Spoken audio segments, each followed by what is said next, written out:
रघुपति राघव राजा राम पतित पावन सीताराम। रघुपति राघव राजा राम पतित पावन सीताराम जय सीताराम। सीताराम जय सीताराम।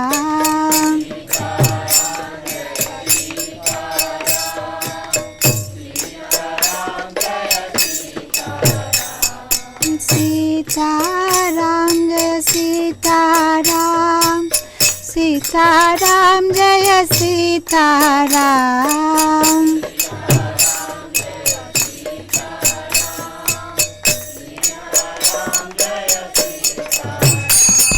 श्री राम जय जय राम।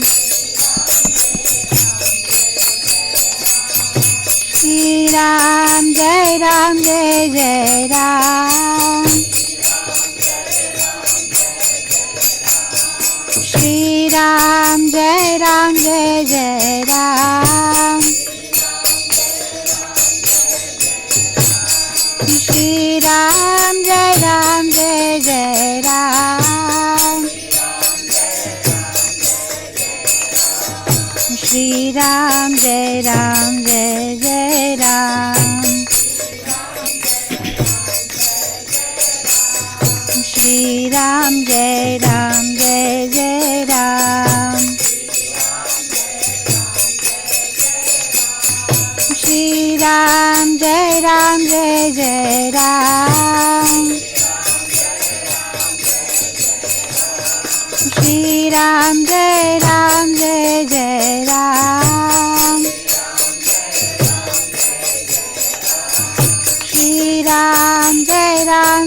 जय राम।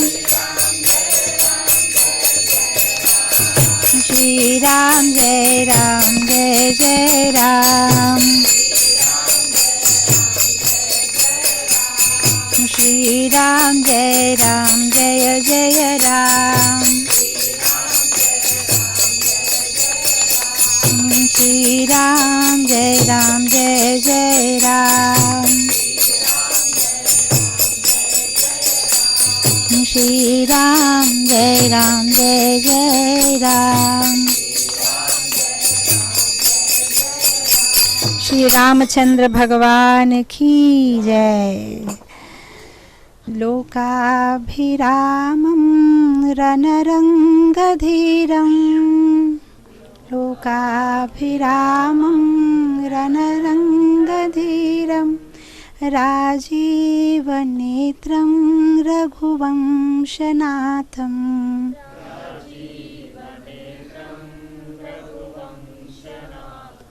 कारुण्यरूपं करुणाकरं त्वं।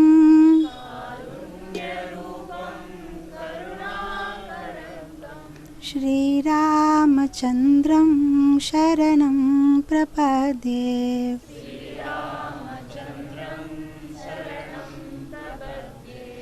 दक्षिणे लक्ष्मणो यस्या वामे च जनकात्मजा। पूर्वे मारुति यस्या तं वन्दे रघुनन्दनं। कृष्णाय वासुदेवाय देवकीनन्दनाय च नन्दगोपकुमाराय गोविन्दाय नमो नमः। नमो पङ्कजनाभाय नमो पङ्कजमालिने नमो पङ्कजनेत्राय नमस्ते पङ्कजाङ्घ्रे। हे कृष्णा करुणा सिन्धु दीनबन्धु जगत्पते। गोपेशा गोपिका कान्त राधाकान्त नमोस्तुते। तप्तकाञ्चन गौराङ्गी राधे वृन्दावनेश्वरी वृषभानुसुते देवी प्रणमामि हरिप्रिये। जय श्री कृष्ण चैतन्य प्रभु नित्यानंदा श्री अद्वैता गदाधरा श्रीवासादि गौर भक्त वृंदा। हरे कृष्णा कृष्णा कृष्णा हरे हरे, हरे रामा राम राम हरे हरे। नमो ओं विष्णुपादाय कृष्णप्रेष्ठाय भूतले श्रीमते भक्तिवेदांता स्वामिन्निति नामिने। नमस्ते सरस्वती देवे गौरवाणी प्रचारिणे निर्विशेष शून्यवादी पाश्चात्य देशतारिणे। ओम अज्ञानातिमिरान्धस्य ज्ञानाञ्जनशलाकया चक्षुरन्मिलितं येन तस्मै श्रीगुरवे नमः। वाञ्छाकल्पतरुभ्यश्च कृपा सिन्धुभ्येव च पतितानां पावनेभ्यो वैष्णवेभ्यो नमो नमः।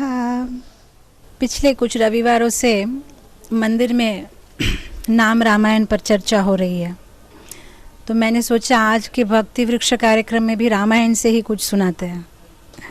रामायण से सुनना चाहेंगे तो रामायण एक ऐसी कथा है, भगवान की एक ऐसी लीला है, पूरे विश्व भर में राम का नाम सब जानते हैं, रामायण को सब जानते हैं। आज हम विदेश में भी कहीं चले जाए तो रामायण के बारे में उन्होंने सुना है। तो श्री रामचंद्र की ये जो लीला है उसमें से भक्तों को सीखने लायक बहुत सारे पाठ है। तो आज एक आधा घंटे के 1 घंटे के समय में पता नहीं कितना हम लोग ले पाएंगे, लेकिन ये जो नवविध भक्ति का प्रोसेस है, उसके नवविध भक्ति का हर एक आचार्य या हर एक रिप्रेजेंटेटिव हम रामायण में देख पाते हैं। नवविध भक्ति क्या है? श्रवण, कीर्तन और स्मरण, पाद सेवन, आत्मनिवेदन, वंदनम, अर्चनम, दास्यम, साख्यम, है ना। तो अगर आप देखो ये नवविधि भक्ति का हर एक पात्र रामायण में हम देख पाते हैं। अगर श्रवण हम देखो तो रामायण में श्रवण का जो है आचार्य कौन है? हनुमान जी। हमने सुना है शास्त्र में कि हनुमान जी अभी भी जहाँ राम की कथा होती है वह आके सुनते हैं। तो श्रवणम हनुमान जी, और अर्चनम शबरी माता। शबरी माता ने भगवान की अर्चन की है। अब आप बोलेंगे भगवान की अर्चन करना मतलब भगवान की पूजा करना, अगरबत्ती दिखाओ, दीप दिखाओ, भगवान को नैवेद्य चढ़ाओ। तो अगर रामायण में देखा जाए तो शबरी से अच्छा नैवेद्य किसने दिया भगवान को? किसी ने नहीं। शबरी ने क्या दिया था भगवान को? झूठे बैल, झूठे फल दिए थे, है ना। तो शबरी माता से उत्तम नैवेद्य, क्योंकि भगवान ने शबरी माता का नैवेद्य बड़े ही प्यार से स्वीकार किया था। तो भक्ति की पराकाष्ठा देखिए आप, भक्ति का एक उत्तम स्थान पे जो है शबरी माता है। हम दे पाएंगे भगवान को हमारा जूठा? नहीं। भगवान स्वीकार करते हैं। शबरी माता ने इतना, भगवान तो स्वीकार करेंगे लेकिन हमारा उसमें प्यार नहीं है। हम जब भगवान को नैवेद्य करते हैं तो हम यांत्रिक रूप से चढ़ाते हैं, क्योंकि बोला गया है तो चढ़ाना है, तो 3 बार ये मंत्र बोलो, हरे कृष्णा बोलो, बस हो गया। लेकिन शबरी माता ने जब जूठे बैर भी दिए तो बड़े ही प्यार से। हम इतनी महंगी महंगी ऑस्ट्रेलियन सीडलेस ग्रेप्स देते हैं फिर भी भगवान स्वीकार नहीं करते, है ना। और वो तो सस्ते से सस्ते, सारे फलों में सस्ता है बैर, है कि नहीं, मार्केट में देखो, लेकिन प्यार से दिया तो भगवान ने स्वीकार किया। तो अर्चनम में शबरी माता, वंदनम में विभीषण वंदनम में, आत्मनिवेदन में जटायु ने अपने शरीर का त्याग किया राम की सेवा में, है ना। साख्य में सुग्रीव उसने अपनी दोस्ती निभाई। भगवान उसे अपना सखा मानते थे, अपना दोस्त मानते थे। सुग्रीव को अपने बराबर स्थान देते थे। भगवान उसको आलिंगन करते थे, अपने पास बिठाते थे और उसे अपना सखा बोलते थे। दास्यम, लक्ष्मण और कोई नाम ही नहीं हो सकता। मन से तन से भगवान की सेवा की है। हनुमान जी श्रवणम, कीर्तनम, रामायण में कीर्तनम। वाल्मीकि जिसने रामायण की कथा का कीर्तन किया, लवकुश जिसने रामायण की कथा का कीर्तन किया। श्रवणम, कीर्तनम, वंदनम, दास्यम, आत्मनिवेदनम, अर्चनम, पाद सेवा। पाद सेवा किसने की भगवान की? ये तो आप बोल पाएंगे, भरत महाराज ने, है ना। भरत महाराज ने की ना पाद सेवा। भरत महाराज ने पाद सेवा कैसे की? उसने भगवान की पादुका का सेवा किया, है ना। तो आज की चर्चा में हम लोग भरत महाराज से कुछ सीखने की कोशिश करेंगे। सारे भक्तों में भरत महाराज का एक प्रत्येक स्थान है, क्योंकि भरत महाराज ने भगवान की सेवा विरह में की। बहुत बार एक कंपैरिजन होता है लक्ष्मण और भरत में कि किसकी सेवा उत्तम है। तो हम इस योग्य नहीं है कि इस कंपैरिजन पे हम डिस्कस करें, बट बोलने का तात्पर्य यह है कि भरत महाराज की सेवा बहुत उत्तम है, क्योंकि भरत ने विरह में सेवा की। आप जिसको प्यार करते हो, अगर आप उसके साथ रहते हो, उसकी सेवा करते हो, तो उसमें बड़ी बात नहीं है। लेकिन आप जिसे प्यार करते हो, उससे दूर रह के भी उसके आज्ञा का पालन करना, उपदेशों का पालन करना बहुत कठिन होता है। हम चैतन्य चरितामृत में पढ़ते हैं कि जब भक्त लोग चैतन्य महाप्रभु के पास पुरी में आते थे, तो चैतन्य महाप्रभु को छोड़ के जाने का उनका दिल नहीं करता था, है ना। और चैतन्य महाप्रभु को बोलते थे हम आपके पास ही रह जाएंगे, लेकिन चैतन्य महाप्रभु बोलते थे नहीं, जाओ प्रचार करो। हम प्रभुपाद लीलामृतम में पढ़ते हैं कि भक्त लोग प्रभुपाद के पास ही रहना चाहते थे, उनको दिल नहीं करता था प्रभुपाद को छोड़ के जाना, लेकिन प्रभुपाद बोलते थे नहीं, जाओ प्रचार करो। तो प्रभुपाद बोलते थे अगर आप सच में मुझे प्यार करते हैं तो मेरे साथ रहना नहीं, मैं जो चाहता हूँ उसे करिए, मैं चाहता हूँ कि आप प्रचार करिए। तो भरत अगर चाहते तो वो भी वन में रह जाते, लेकिन भगवान से दूर रह के भी भगवान की आज्ञा का पालन करना, भगवान की सेवा उन्होंने इस रूप में की है। तो भरत महाराज के जीवन से हम बहुत कुछ सीखते हैं। कभी कभी हम लोग सेवा को एक ऐसा रूप देते हैं जो हमें कंफर्टेबल है। हम चाहते हैं कि मैं जहाँ कंफर्ट हूँ बस वो सेवा मेरे लिए ठीक है, पर भरत महाराज के लिए कंफर्टेबल नहीं था, क्योंकि वो भगवान से दूर थे, भगवान के लिए रोते थे, भगवान को याद करते थे, फिर भी उन्होंने सेवा की। विरह में भगवान को प्यार करना सबसे उत्तम है। जैसे कि गोपियाँ अगर चाहती तो वो भगवान के विरह में अपने प्राण को त्याग कर सकती थी, उन्हें ज़रूरत नहीं थी जिंदा रहने की। गोपियाँ क्या बोलती थी? कहते थे कि भगवान के विरह में जीना, सांस लेना बहुत मुश्किल है। अगर सबसे सरल मार्ग होता कि अगर हम हमारे देह को त्याग कर लेते, पीड़ा चली जाती। लेकिन हर वक्त हम यही सोचते हैं कि अगर ठाकुर जी मथुरा से आए वापस और उन्होंने देखा कि हम लोग नहीं है तो वो दुख करेंगे, इसलिए हमें जीना है। तो कितनी उत्तम बात है ये, समझ रहे हैं ना आप? कितनी उत्तम बात है ना। तो भगवान के विरह में सेवा करना, भगवान के विरह में भी उनको प्यार करना, ये सबसे उत्तम है। गोपियों ने ये उदाहरण देके सिखाया है। तो भरत महाराज का भी वही स्टेज था, वो भगवान से दूर रह के भी भगवान को याद करते थे और भगवान की सेवा करते थे। और भरत महाराज ने अपनी माता को भी त्याग कर दिया था।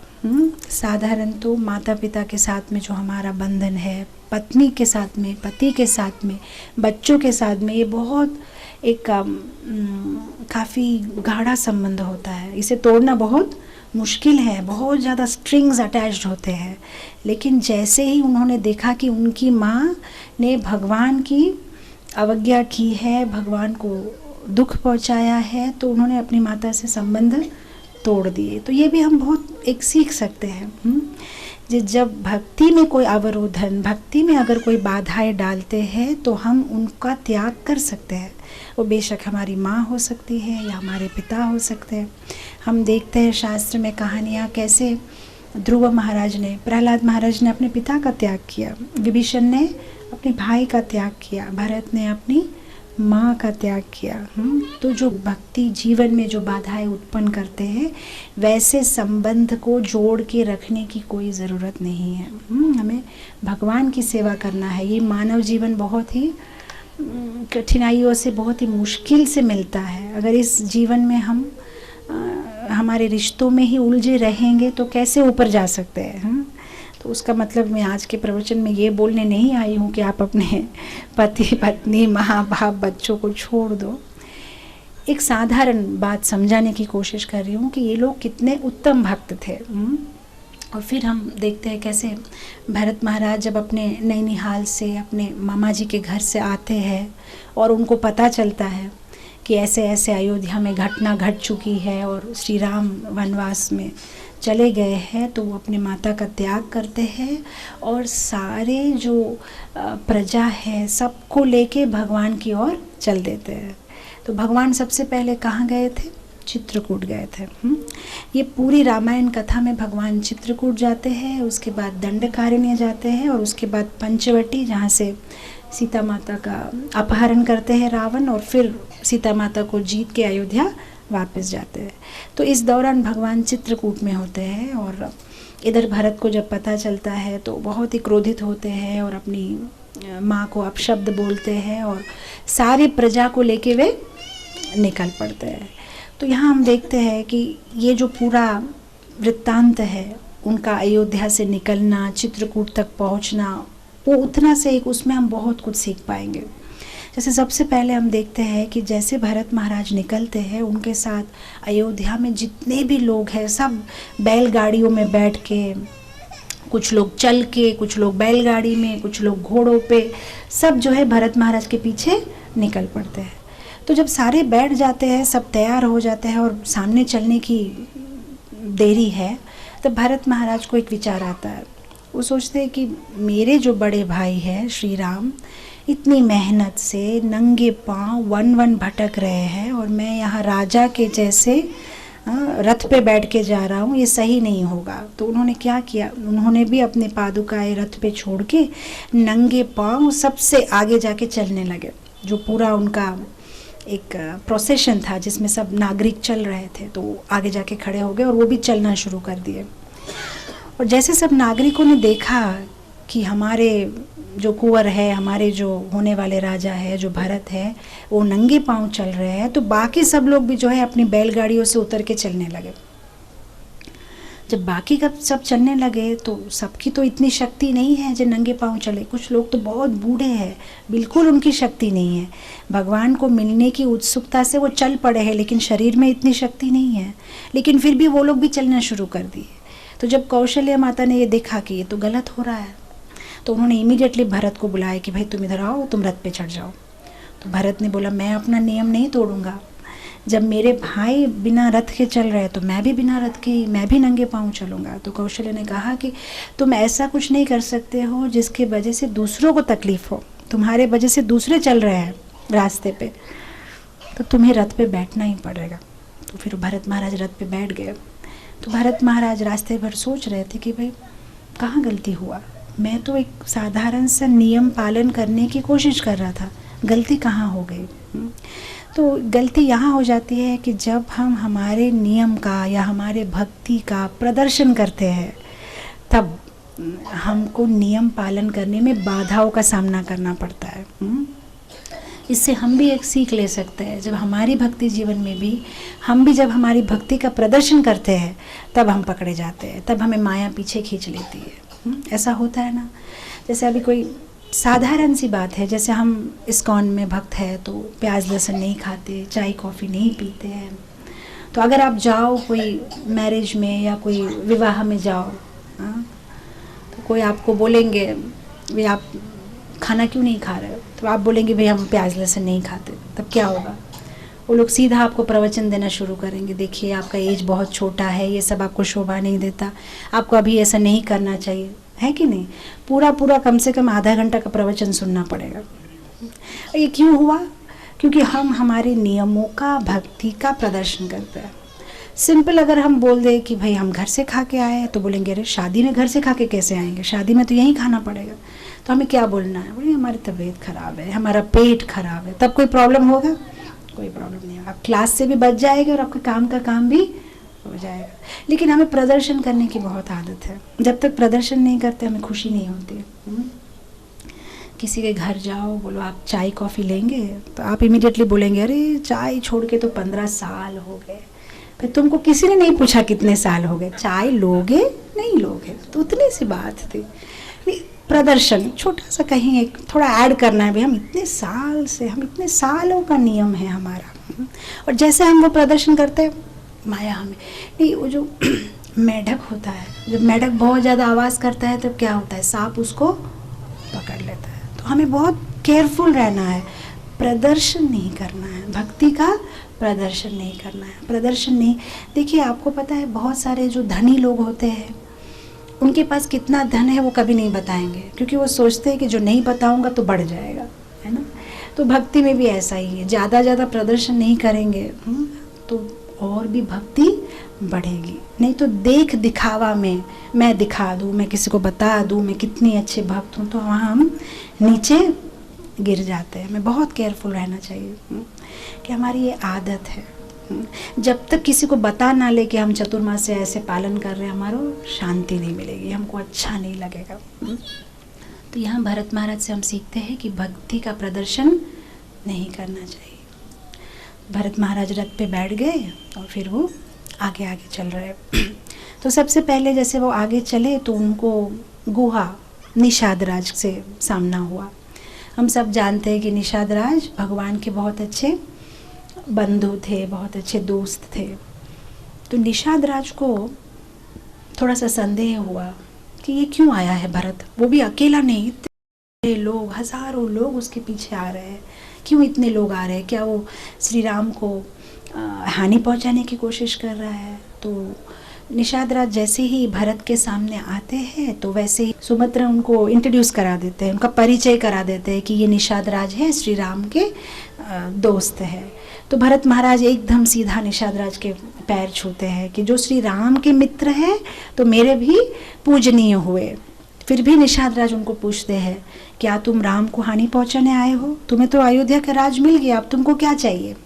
वे भरत रोने लगते हैं और सीधा निषाद राज का पैर पकड़ के रोते हैं कि मुझे आप गलत मत समझिए, मुझे गलत मत समझिए, मैं तो श्री राम को मनाने के लिए आया हूँ कि मेरे साथ वापस चलो, मेरा ऐसा कोई उद्देश्य नहीं है। तो ये है भक्ति में दूसरा अवरोध, जहाँ पे समाज के लोग हमें गलत समझेंगे। अभी भी ऐसा आप महसूस करते हैं ना, ऐसा होता है ना, जब आप तिलक लगा के जाओ या आप किसी को बोलो तो हमेशा वो गलत मतलब निकालते हैं, गलत सोचते हैं कि लोग क्या कर रहे हैं, ये क्यों करना है, हमारी भावनाओं को गलत सोचते हैं। लेकिन यहाँ पे क्या हुआ है, जब निषाद राज भरत को गलत भी समझते हैं फिर भी भरत जो है निरुत्साह नहीं होते हैं, वो फिर भी आगे चलते हैं, उसको मनाते हैं और अपना काम बढ़ाते हैं आगे। तो ऐसे जब हम भी भक्ति जीवन में आगे बढ़ना चाहते हैं तो हमारे सामने भी ऐसे समाज के कुछ लोग आ सकते हैं जो हमें नहीं मानते, हमें नहीं समझते, फिर भी हमें निरुत्साह नहीं होना चाहिए। वो हमें समझे या ना समझे, समाज के लोगों का देखो ऐसा है, आप कुछ भी करो कभी अच्छा नहीं बोलेंगे। बचपन में हम एक कहानी पढ़ते थे, कैसे एक पिता और पुत्र एक गधे को लेके जाते हैं, अब तो जानते होंगे ये कहानी। तो गधे को लेके जाते हैं तो पिता बैठ जाता है गधा पे। पिता जब गधा पे बैठ जाता है तो आते जाते सारे बोलते हैं कि पिता तो बहुत क्रूर है, छोटा सा बच्चा रास्ता में चला जा रहा है और पिताजी बहुत आराम से गधे पे बैठ के जा रहे हैं। फिर पिताजी क्या करते हैं, वो चलने लगते हैं और बेटे को बिठा देते गधे पे। तो सारे बोलते ये बेटा तो बहुत क्रूर है, बूढ़े पिता को चला रहा है और खुद आराम से गधा पे बैठा हुआ है। तो ये सोचते चलो दोनों बैठ जाते हैं। तब सारे बोलते रहे ये पिता पुत्र तो बहुत क्रूर है, बेचारे गधे पे देखो बैठ के चले जा रहे। फिर ये सोचते चलो गधे को उठा लेते, तो दोनों जो है लकड़ी पे गधे को बांध के उठाते चले जाते हैं। अरे ये बोलते देखो ये पिता पुत्र तो बहुत मूर्ख है, गधा तो बैठने के लिए होता है, गधा तो उठाने की चीज़ नहीं है। ये है समाज के लोग। आप कुछ भी करो, आप अगर मंदिर जाओगे तो बोलेगा अरे ये लोग बहुत ज़्यादा मंदिर जाते हैं, पाप करते हैं तो जाते हैं, पाप करने वाले जाते हैं। मंडे टू सैटरडे पाप करेंगे, संडे इस्कॉन मंदिर चले जाएंगे। या तो बोलेंगे ये लोग बहुत ज़्यादा शो ऑफ करते हैं। अरे मंदिर तो हम भी जाते हैं, ऐसा थोड़ी कि रोज़ मुंह उठा के चले दिए, छुट्टी है तो मंदिर चले जाओ, फ्रेंडशिप डे है तो मंदिर चले जाओ, ये है तो मंदिर चले जाओ, ये क्या है? अरे अपना भी कुटुंब है, परिवार है, बच्चे हैं, देखिए जॉब है, ये क्या रोज़ रोज़ मंदिर चला जाना। तो ये तो समाज के लोग तो ऐसे ही है, तो कुछ ना कुछ बोलते ही रहेंगे, वो कभी एंकरेज नहीं करेंगे आपको भक्ति जीवन में, नहीं करेंगे एंकरेज। तो हमें निरुत्साहित नहीं होना है, ये ऐसा बोल रहा है तो अब मैं क्या करूँ, मैं छोड़ दूँ क्या भक्ति करना, ये ऐसा बोल रहा है तो नहीं, हमें हमारी भक्ति करनी है, हमें आगे चलना है। हमारे जो सीनियर वैष्णव है उनसे हम शेयर कर सकते हैं, उनको हम बोल सकते हैं, उनसे हम गाइडेंस ले सकते हैं। अगर आप पूछोगे माता जी आपने तो बोला प्रदर्शन नहीं करना है, तो क्या हम सीनियर डिवोटीज से भी ना बोले कि प्रभु जी हम ये व्रत करना चाह रहे हैं या हम ये करना नहीं, कह सकते हैं, उनसे गाइडेंस ले सकते हैं, उनसे आशीर्वाद ले सकते हैं कि आप मुझे ब्लेस करिए, मैं ये सही दिशा में करूँ। हमारा उद्देश्य क्या है किसी को बताना, हम उनसे टिप्स लेना चाहते हैं, उनसे गाइडेंस लेना चाहते हैं तो ये सही बात है, या हम किसी को प्रूव करना चाहते हैं कि हम बहुत अच्छे भक्त हैं तो ये गलत बात है ना। तो समाज के लोग का तो कोई ठीक नहीं, और सारे अगर समुद्र में कूद जाएंगे तो क्या हम कूद जाएंगे? नहीं, हमें सोचना चाहिए कि हमारे लिए क्या अच्छा है। नहीं सब बोल रहे हैं ऐसा करना है तो करना है, सब ऐसे कर रहे हैं तो ऐसे कर रहे हैं, नहीं। कुछ सालों पहले CMR के जो कंपनी है, CMR का जो मॉल है, उन्होंने मट्टी बेची थी। मट्टी बेचने के लिए नहीं लाए थे, वो ट्रक में कहीं ले जा रहे थे तो किसी ने थोड़ा सा मांगा कि भैया कहाँ जा रहा है, अच्छी वाली मट्टी जो पौधों के लिए अच्छी होती है, उनके नर्सरी के लिए ले जा रहे थे, तो किसी ने मांगा है तो थोड़ा सा प्लास्टिक में डाल दिया। तो फिर दूसरे ने देखा कि ये क्या ले रहा है, तो मुझे भी लेना है, तो तीसरे ने देखा, तो चौथा ने देखा, तो रास्ते के बीच में वो लोग मट्टी बेचे हैं। अब इमेजिन करिए, उसमें कुछ नहीं है, एक आदमी ले रहा है तो दूसरे ने देखा, तीसरे ने देखा, चौथे ने देखा, 5 जने वहाँ जमा हो गए, तो दूसरों को लगा समथिंग स्पेशल यहाँ पे सेल करे तो मुझे भी खरीदना है, और देखते देखते पूरा ट्रक उन्हें मट्टी बेचा। ऐसे भी विशाखापट्टनम के लोगों को CMR से और समुद्र से विशेष प्रेम है। CMR अगर गोबर भी बेचे तो ले लेते, बोलते पवित्र है, गोबर दिया। एक ये है, उनके बहुत ज़्यादा फेथ है उसके ऊपर में। तो ये हमारा एक साधारण सा स्वभाव है, बस सब लोग जो कर रहे हैं तो बस हमें करना ही है, वो अच्छा हो ना हो, कितने लोग वो कर रहे हैं बस हम काउंट करते हैं। कोई प्रवचन नहीं, हम तो देख फेसबुक में या आपके यूट्यूब में अगर किसी को बहुत सारे लाइक हो तो वो देखना है, क्या है पता नहीं है, बहुत सारे जनों ने क्लिक कर दे तो कुछ अच्छा ही होगा, इसमें बहुत सारे व्यूज़ है तो कुछ अच्छा ही होगा। एक मेंटालिटी है, अपना डिसीजन हम खुद नहीं ले सकते, दूसरे क्या सोचते हैं, दूसरे क्या करते हैं, वो सरल मार्ग लगता है, वो इजी लगता है, फॉलो करना बहुत इजी लगता है।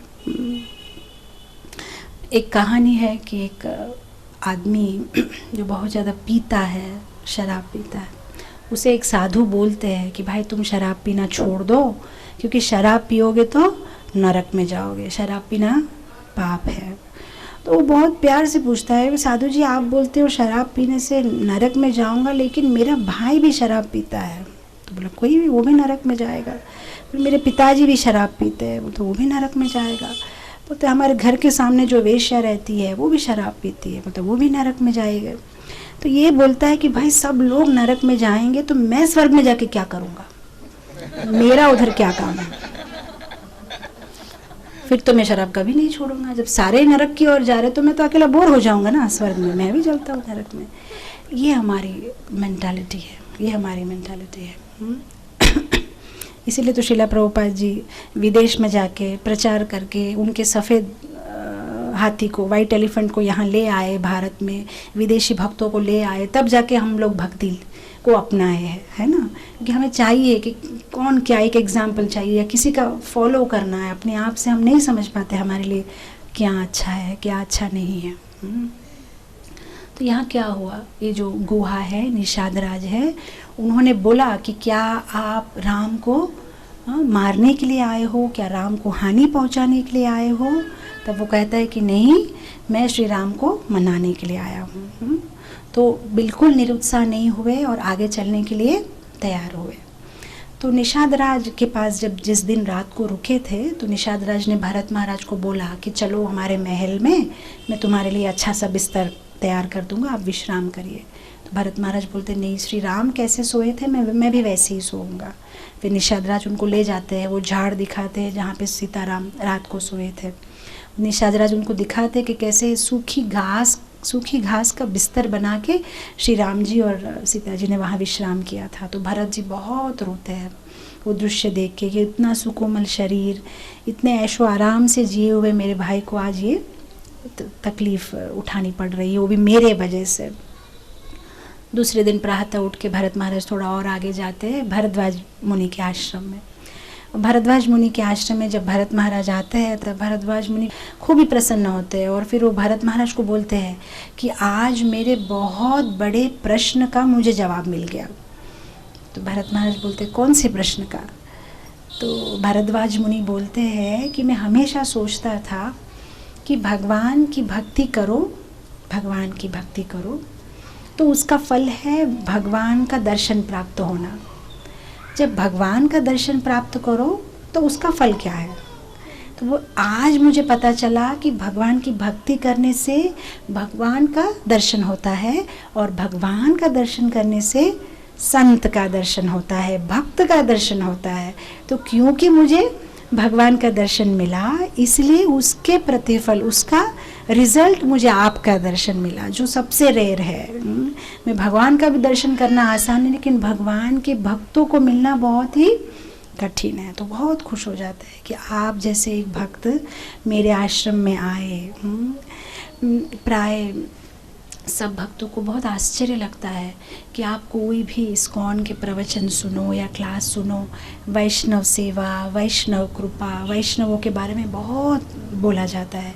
क्योंकि श्रीमद् भागवत अगर आप पढ़ो तो वहाँ हर जगह ये बताया गया है कि कोई भी भक्त को जब भगवान प्रसन्न होते हैं और पूछते हैं कि आपको क्या चाहिए तो वो एक ही चीज़ मांगते हैं, हमें भक्तों का संग चाहिए। कितना आश्चर्य लगता है जब पहली बार कोई पढ़ेगा तो लगेगा ये क्या है, आपके सामने साक्षात भगवान खड़े हैं और आप भगवान को मांग रहे हो कि मुझे भक्त का संग चाहिए। क्यों ऐसा मांगते हैं?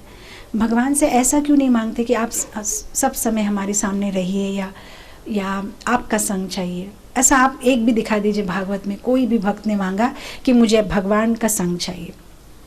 भक्त का संग मांगेंगे क्यों? क्या ऐसी क्या बात है कि भक्त का संग मांगते हैं? क्यों मांगते हैं? क्योंकि भक्त के संग में भगवान को हम प्यार कर सकते हैं, भक्त के संग में भगवान को हम नहीं भूलेंगे, भगवान के संग में भगवान को हम भूल सकते हैं। अब आप ये बोलोगे ऐसा कैसे हो सकता है, भगवान के संग में भगवान को कैसे भूलेंगे? प्रैक्टिकल एग्जाम्पल देती हूँ। संडे को मंदिर आते हैं, राधा दामोदर के सामने खड़ा रहते हैं। राधा दामोदर के सामने जब आप खड़े रहोगे ज़रूरी नहीं है कि आप राधा दामोदर के बारे में ही सोचो, आप किसी भी भक्त के बारे में सोच सकते हो। आप उस मोमेंट कुछ भी सोच सकते हो। आप ये भी सोच सकते हो कि फ़ैन क्यों नहीं चल रहा है, आप ये भी सोच सकते हो कि भाई लाइट कम है, आप ये भी सोच सकते हो कि घर जाके मुझे ये बनाना है, मैंने पानी में छोले भिजाए कि नहीं भिजाए, कहीं मटर भिजाए नहीं भिजाए, कुछ भी सोच सकते हो, है कि नहीं? लेकिन आप कभी भक्तों के संग में रहो और भगवान की कथा सुनो, आपको और कुछ भी याद नहीं आएगा, आप सिर्फ भगवान के बारे में ही सोचोगे। सच है कि नहीं? होता है कि नहीं? जब भगवान की कथा सुनते तब क्या होता है, और मन कहीं लगेगा ही नहीं, कौन सा मच्छर काट रहे, क्या है, कुछ नहीं, बस आप सुन रहे हो। अच्छा उसके बाद क्या हुआ, अच्छा ठाकुर जी ने ऐसी लीला की, ऐसी लीला की, है ना। और दूसरा बात ये भी है कि भगवान जो है बहुत चंचल है। वो एक मिनट आपके पास है तो दूसरे मिनट आपका हाथ छोड़ के चले भी जा सकते हैं। तो उस समय हम क्या करें, किसकी शरणागत ले? जब भगवान हमको छोड़ के चले जाएंगे, भक्त हमें छोड़ के नहीं जाएंगे, भक्त का शरणागति हम ले सकते हैं, भक्त का संग हम कर सकते हैं। भगवान तो आएंगे कभी कभी चले जाएंगे, कोई ठीक नहीं है, वो तो चंचल है ना। सूरदास जी अंधे थे, सूरदास के बारे में जानते हैं ना, वो अंधे थे। तो और भगवान का नाम लेते लेते बस अपने आप से अपने मस्त मगन रहते थे वो। तो एक दिन कीर्तन करते करते करते वो चलते चलते चलते कुएं में गिर गए। अंधे थे तो उनको दिखाई नहीं देता है कि कुआं है, रास्ते में क्या है, तो कुएं में गिर गए। कुएं में गिर गए तो उनको कौन निकालेगा कुएं से बाहर, किसी को पता भी नहीं, सब आते जाते चले जा रहे हैं। तो ठाकुर जी को दया आ गई तो उन्होंने कुएं के अंदर गए, सूरदास जी का हाथ पकड़ा, उन्हें कुएं से बाहर निकाला।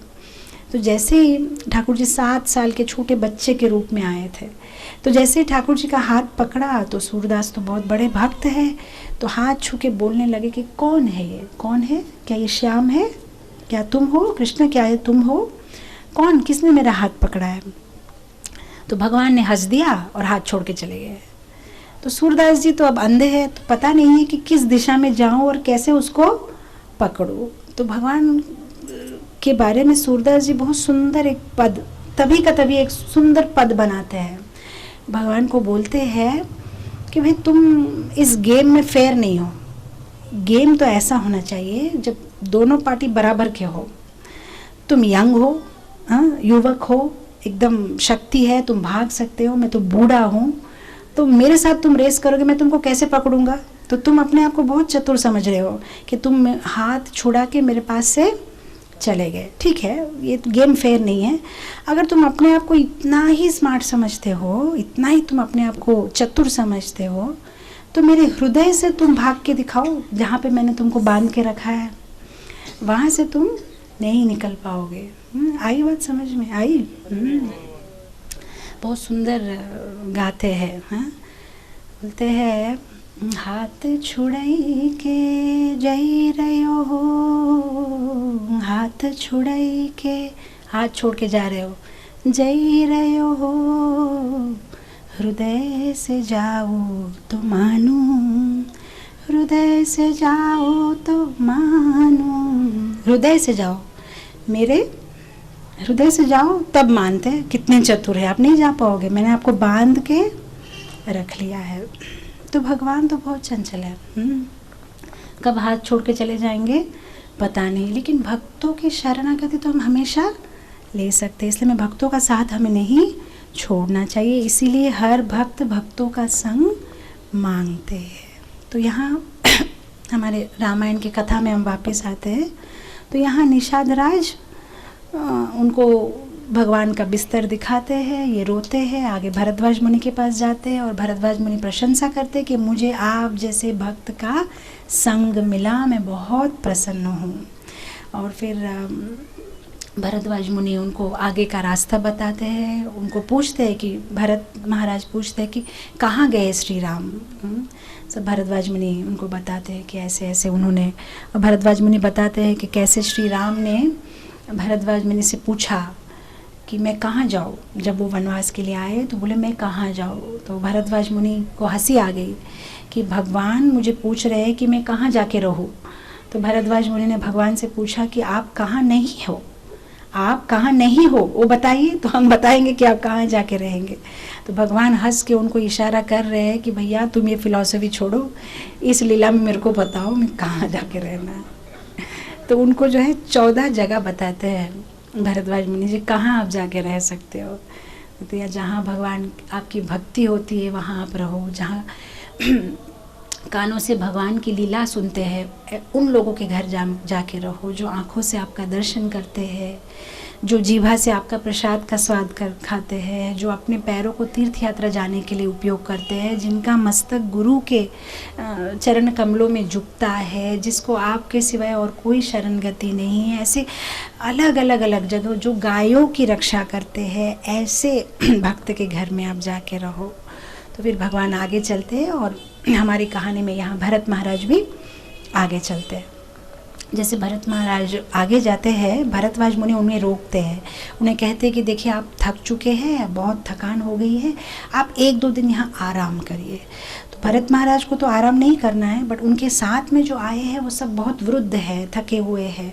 तो अब भरद्वाज मुनि रहते थे बहुत ही एक साधारण सी कुटिया में, लेकिन ये ऋषि और मुनि लोगों को इतनी सिद्धि थी, अगर वो चाहे तो एक संकल्प मात्र से बहुत सारी चीज़ों की सृष्टि कर सकते हैं। तो भरद्वाज मुनि को किसी चीज़ की ज़रूरत नहीं है, लेकिन इतने लोग जो आए थे उनके लिए वो इमीडिएटली हर एक चीज़ का निर्माण करते हैं। कोई अच्छा सा बिस्तर, अच्छा सा भवन, अच्छा सा खाने की वस्तुएं, नौकर चाकर, सेवाओं के लिए विभिन्न पानी और बहुत अलग अलग चीज़ों का जो एकदम अच्छा से उनका स्वागत करने के लिए, उनके रहने के लिए सब सही से इंतज़ाम करते हैं। तो भरद्वाज मुनि का जो इंतज़ाम होता है, उनकी जो अरेंजमेंट्स होती है, जो व्यवस्था होती है, बहुत ज़्यादा लग्जरियस है। तो अयोध्या से जो साधारण नागरिक आए हैं उनको इतना अच्छा लग रहा है, एकदम कंफर्टेबल, कि वो बोलते हैं कि ना हमें पीछे अयोध्या मुड़ के जाना है, ना हमें आगे चित्रकूट जाना है, बस हम यहीं रह जाएंगे। बहुत अच्छा लग रहा है, एकदम आनंद आ रहा है। इतना अच्छा खाना, इतना सुगंधित पदार्थ, और स्वर्ग से भी बहुत सारे अप्सरा आए, सब सेवा में लगे हुए हैं। भरत महाराज कोई सेवा नहीं लेते हैं, वो उसी झाड़ के नीचे राम राम राम राम करके बैठते हैं और बहुत ही साधारण तरीके से रहते हैं। तो यहाँ एक सीखने का, एक अच्छी शिक्षा हमें ये मिलती है कि माया अलग अलग तरीके से हमें लुभाने की कोशिश करेगी। हम भक्ति जीवन में आएंगे तभी भी उसके पास बहुत सारे तरीके हैं। कभी हमें अच्छा पद दे के लुभा सकती है कि भाई तुम यहाँ के ये बन जाओ, या तुम बड़े पदवी में आ जाओ, या कभी कुछ और हमें आकर्षित करने की कोशिश करती है। लेकिन हमें हमारा फोकस लूज़ नहीं करना है। सारे डगमग हो गए, लेकिन भरत महाराज ने अपना फोकस लूज़ नहीं किया। उन्होंने याद रखा कि मैं यहाँ आया हूँ राम से मिलने के लिए, ये सब चीज़ों के लिए नहीं आया हूँ। हमारी भक्ति जीवन में भी हम जब नए नए आते हैं तब हमारा फोकस सही रहता है, लेकिन डाउन द लाइन जैसे कुछ साल चले जाते हैं हम खुद ही भूल जाते हैं कि मैं आया किस लिए यहाँ पे। हाँ, होता है कि नहीं? हाँ, जब आप शुरू में आते हो आपको लगता है कि यहाँ पे सब लोग बहुत अच्छे भक्त हैं, सब बहुत पवित्र है, सब कितने महान हैं, मैं ही एक बुद्धू हूँ। थोड़ा दिन के बाद क्या होता है, लगता है ये सब बेकार है, मैं ही शुद्ध भक्त हूँ। ऐसा होता है ना, ओवर द टाइम ईगो आ जाता है। फिर हम भूल ही जाते हैं कि भाई मैं आया था किस लिए इस्कॉन में। मैं तो आया था यहाँ भक्ति सीखने के लिए, यहाँ किसी का दोष देखने के लिए या किसी को सुधारने के लिए मैं नहीं आया था। मेरा काम किसी को सुधारना नहीं है, मेरी काम है मेरे आत्मा का लाभ देखना, मेरे आत्मा को सुधारना, है ना। हाँ? कुछ बच्चे लोग एक अपार्टमेंट में के नीचे क्रिकेट खेलते थे। बहुत ज़्यादा आवाज़ करना, बहुत ज़्यादा शोरगुल करना, एकदम अपार्टमेंट वाले सब थक गए कि बच्चों को कितना भी बोले सुनते नहीं है बात।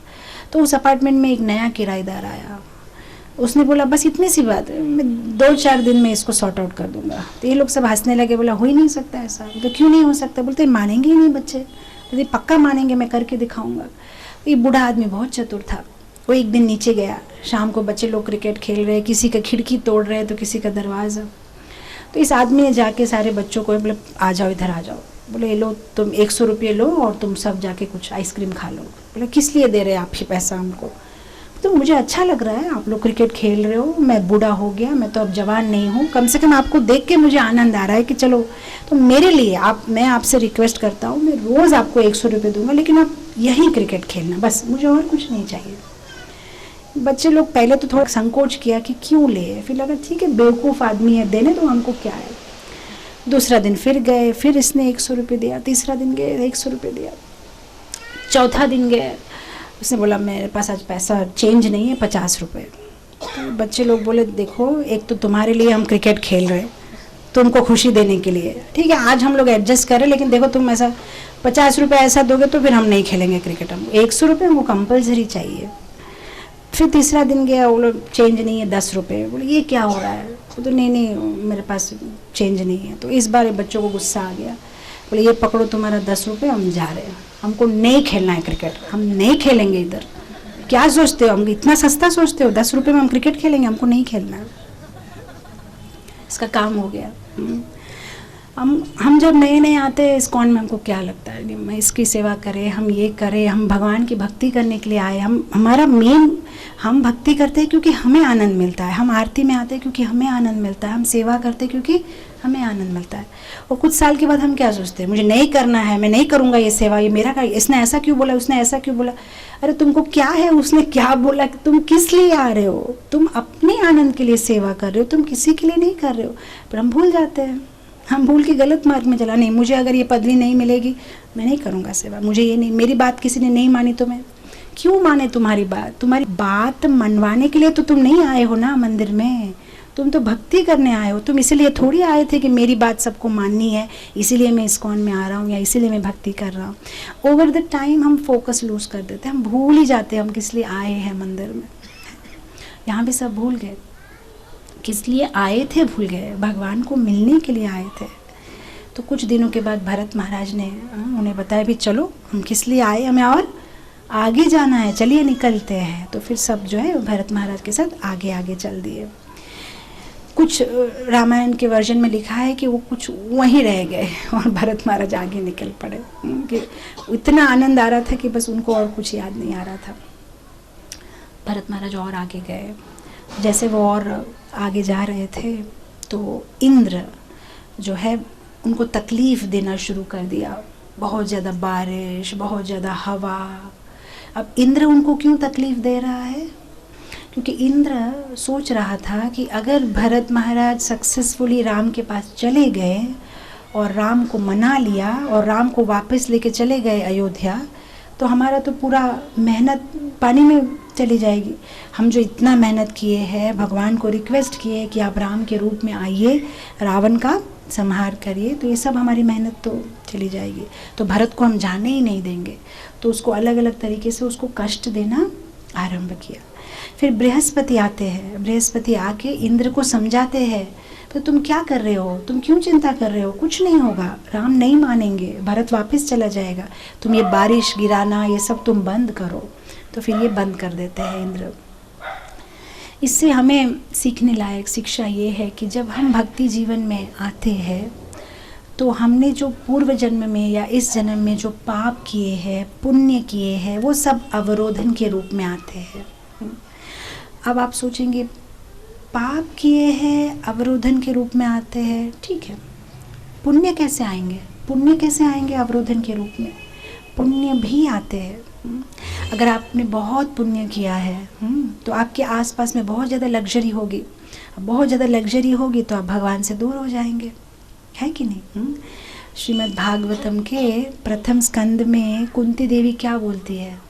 कुंती देवी क्या बोलती है? चाहिए ये सब, मुझे आप चाहिए, है ना? क्योंकि क्या होता है, जिसके पास बहुत पैसा होता है, बुद्धि होती है, सौंदर्य होता है, ऐश्वर्य होता है, अच्छी नामी परिवार में जन्म लेते हैं, उन्हें अभिमान आ जाता है और फिर अभिमान उनको भगवान से दूर कर देता है ना? आपको पता है शबरी माता अपने पूर्व जन्म में एक बहुत ही अमीर घर की राजकुमारी थी और उन्हें भगवान की बहुत भक्ति थी, लेकिन वो कभी कहीं जा नहीं पाती थी क्योंकि वो राजकुमारी थी। तो हमेशा पलकी में जो है उसको लेके घूमते थे और वो जहाँ जाओ तो वहाँ कर्फ्यू हो जाता था, कोई आ नहीं सकता, कोई जा नहीं सकता। एक बार सबरी माता अपने पूर्व जन्म में प्रयाग गई थी गंगा में स्नान करने के लिए, कुंभ मेला के टाइम पे। तो कुंभ में जाना, प्रयाग में स्नान करना, ये तो बहाना था। उनकी इच्छा थी कि जब मैं वहाँ जा रही हूँ तो साधुओं से मिलूँगी, उनकी बातें सुनूँगी, हाँ, उनकी चरण रज को अपने सिर पे धारण करूँगी। लेकिन जब वो आई तो सारे साधुओं को भी वहाँ से भगा दिया गया, जब भाई जगह करो, राजकुमारी आ रही है। तो सबरी माता अपने पालकी में बहुत रोई थी, बहुत रोई कि भगवान कम से कम अगले जन्म में ऐसा मेरे साथ ना हो, मैं कोई निम्न जाति के, कोई निम्न जगह में मेरा जन्म हो जहाँ मुझे ऐसी परिस्थिति का सामना ना करना पड़े। तो इसलिए जब उनके आने वाले जन्म में उनको सबर जाति में जन्म मिला। हम उनको बोलते हैं सबरी। सबरी उनका नाम नहीं है, वो सबरी जाति की है, इसलिए हम उन्हें सबरी बोलते हैं। तो फिर उनको सबर जाति में जन्म मिला। तो इस सबर जाति वाले क्या करते थे, पशुओं का वध करके बलि देते थे। तो सबरी माता का जब विवाह होने वाला था, विवाह होने के पहली वाली रात को, विवाह होने से पहले वाले रात को वो अपने घर में घूम रही थी। तो जब वो घूम रही थी तो उसने देखा कि बहुत सारे जानवरों को बांधा हुआ है। तो उसने अपनी माता को पूछा कि भाई इतने सारे जानवरों को क्यों बांधा है? तो बोला कल तुम्हारा विवाह है तो ये सारे जानवरों को हम बलि दे देंगे। तो सबरी माता तो रोने लगी, मेरे विवाह के उपलक्ष्य में इतने सारे जानवरों को बलि देंगे, मुझे विवाह ही नहीं करना है। तो उन्होंने क्या किया, रात्रि में जाके सारे जानवरों को खोल दिया। और जब उन्होंने जानवरों को खोल दिया तब हर एक जानवर ने शबरी माता को आशीर्वाद दिया। हर एक जानवर ने शबरी माता से कहा कि जैसे तुमने ये रस्सी जो है निकाल के हमें मुक्ति दी है, वैसे ही ये जो जन्म मृत्यु जरा वेदी, ये जो संसार चक्र की रस्सी है, उससे तुम मुक्ति पाओगी, ये हमारा आशीर्वाद है। तो शबरी माता ने सारे जानवरों को छोड़ दिया और वो भी भाग गई। तो डर गई थी, तो भागे के जाए कहाँ, तो वन में चली गई। सोची कि मैं वन में चली जाऊंगी, वहाँ भगवान की भक्ति करूंगी। तो वन में जब आई तो वहाँ भी वो किसी को जानती नहीं है। तो उसने देखा दूर से जो एक आश्रम है, मतंग मुनि का आश्रम था। तो मतंग मुनि के आश्रम के पास चली गई। अब जब उसने देखा अंदर में तो वहाँ तो कोई लेडीज़ नहीं है, सब जेंट्स है, लाल कपड़े पहने हुए हैं, सब ब्रह्मचारी सन्यासी मतंग मुनि प्रवचन दे रहे हैं। तो शबरी ने सोचा मैं करूँ तो क्या करूँ, मुझे ये लोग जगह देंगे कि नहीं, शरणगत देंगे कि नहीं। तो उसने क्या किया, एक झाड़ के नीचे रहना शुरू किया। और वो क्या करती थी, वो झाड़ के पास से देखती थी रोज़ कि ये लोग क्या करते हैं। तो उसने देखा कि ये लोग रोज़ सुबह 3:30-4 बजे उठते हैं और आश्रम के आसपास की जगह को झाड़ू देते हैं, साफ़ सुथरा करते हैं और फिर जाके नदी में स्नान करते हैं। स्नान करने के बाद में आके गुरु की सेवा करते हैं। अब उसको लगा कि मुझे भी सेवा करनी है, तो कैसे सेवा करूँ। तो उसने सोचा ये लोग 3:30 बजे उठते हैं, तो मैं जो उसके पहले उठ जाऊँगी, मैं 2:30 को उठ जाऊँगी। तो ये लोग उठे उसके पहले, वो 2:30 को ही उठ के झाड़ू लेके पूरा आश्रम साफ़ कर देती। और ये लोग जब उठते हैं, मतंग मुनि के शिष्य देखते हैं, अरे किसने आश्रम साफ़ कर दिया, इतना साफ़ सुथरा। और जब तक वो लोग स्नान करके आते हैं वापस, तब ये आश्रम के अंदर भी सब साफ़ कर देती, फूल तोड़ के रख देती, पूजा की सामग्री रेडी कर देती। तो ये बहुत दिनों तक ये सिलसिला चला। तो इनको समझ में नहीं आ रहा है, सारे चले गए गुरुजी के पास। गुरुजी पता नहीं कौन है, कोई आता है सुबह सेवा करके चला जाता है, पूरा दिन दिखाई नहीं देता है। और वो लोग प्रसाद लेने के बाद जो उच्चिष्ट जो बचा हुआ फेंक देते थे, शबरी माता वही खा लेती थी। तो गुरुजी ने बोला कि भाई ये तो सीरियस मामला है, सीरियस मामला है। कौन है जो हमारी सेवा कर रहा है और चला जा रहा है। ऐसा सुनने से हमको लगता है कि कहीं काश हमको भी ऐसे कोई काम वाली मिल जाए, बिना बोले आए करके चली जाए। फिर तो हम तो कभी नहीं बोलेंगे कि ये सीरियस मामला है, लगेगा बहुत अच्छी बात है। ऐसा नहीं, मतलब लेडीज़ को पहली बात तो यही याद आई होगी, अरे ऐसे में काम वाली महीना में 3-4 दिन छुट्टी, वो भी उसको रिक्वेस्ट करो। नहीं, पर देखो जो साधु लोग होते हैं उनकी हर बात के पीछे एक कारण है। मतंग मुनि के शिष्यों को भी ऐसा ही लगा कि क्या प्रॉब्लम है गुरुजी, अच्छा ही लग रहा है ना, कोई आ रहा है सेवा कर रहा है। तो मतंग मुनि ने बहुत सुंदर प्रवचन दिया। बोला देखो किसी से भी जब सेवा लेते हो तो 2 चीज़ आपकी जाती है और एक चीज़ आती है। बोले क्या जाता है, क्या जाता है हमारा। बोले 2 चीज़ जाती। अब जब किसी से सेवा लेते हो तो आपकी भक्ति चली जाती है, मतलब आपकी भक्ति उनको जाती है, और आपकी सुकृति चली जाती है। आपने जो पूर्व जन्म में कमाए हुए पुण्य है, सुकृति है, उनको जाती है। और एक चीज़ आती है, वो क्या है, आसक्ति। उस पर्सन पे हमारी आसक्ति बढ़ जाती है ना, है कि नहीं। जो हमारी सेवा करते हैं उन पे हमारी आसक्ति बढ़ जाती है। अगर थोड़े दिन के बाद उनको नहीं देख पाएंगे तो और अच्छा नहीं लगेगा, लेकिन हमें ज़रूरी है कि हमारी आसक्ति भगवान की ओर बढ़ाए, है ना कि किसी और भक्त के प्रति बढ़ाए। तो तब जो है मतंग मुनि के शिष्य बहुत सीरियस हो गए, अरे फिर तो हमें रेड हैंड पकड़ना है, कौन है जो हमारी भक्ति और सुकृति छीन रहा है। तो दूसरा दिन क्या किया उन्होंने, रात को कोई नहीं सोए, बस पूरा रात सब सोने की एक्टिंग करते रहे। और फिर उन्होंने शबरी माता को रेड हैंड पकड़ लिया, कह रहे तुम चलो तुम्हारा भी गुरुजी के पास हम तुमको लेके चलते हैं, तुम क्यों ऐसा कर रही हो। फिर मतंग मुनि के पास शबरी माता आती है और अपनी पूरी कहानी सुनाती है कि ऐसे ऐसे है, आप मुझे शरणागति दीजिए। मतंग मुनि उन्हें बहुत खुशी से स्वीकार करते हैं कि ठीक है, तुम हमारे आश्रम में रह सकती हो और सेवा कर सकती हो। और जब मतंग मुनि अपने जीवन के शेष में जब वैकुंठ से विमान आता है उनको लेने के लिए, तब अपने सारे शिष्यों के साथ वो चले जाते हैं। तब शबरी बोलते हैं मैं क्या करूँगी यहाँ रह के, मुझे भी ले चलिए गुरुजी। तब मतंग मुनि शबरी को बोलते हे शबरी, तुमने बहुत गुरु की सेवा की है और गुरु की सेवा करने के प्रतिफल के रूप में भगवान खुद आएंगे। मैं तो भगवान के पास में जा रहा हूँ भगवान का दर्शन करने के लिए, लेकिन तुम्हें ढूंढते हुए भगवान आएंगे। तो ये है गुरु सेवा की महिमा है ना। जब गुरु की कोई सेवा करता है, जब वैष्णवों की कोई सेवा करता है तो उन पे भगवान की विशेष कृपा होती है। पिछले हफ्ते ही हम बता रहे थे कि जैसे हम जब इस्कॉन में आते हैं, हम 4 नियमों का पालन करते हैं, हम माला करते हैं, शास्त्र पढ़ते हैं, सब ठीक है। जैसे हम आए हैं, पाप कर्म छोड़ दिया है, मतलब हमने गोलोक एक्सप्रेस में टिकट काट लिया है, हम गोलोक वृंदावन का टिकट हमको मिल गया है। लेकिन टिकट काटने से ही वो कंफर्म हो जाता है, वैसा तो कोई गारंटी नहीं है।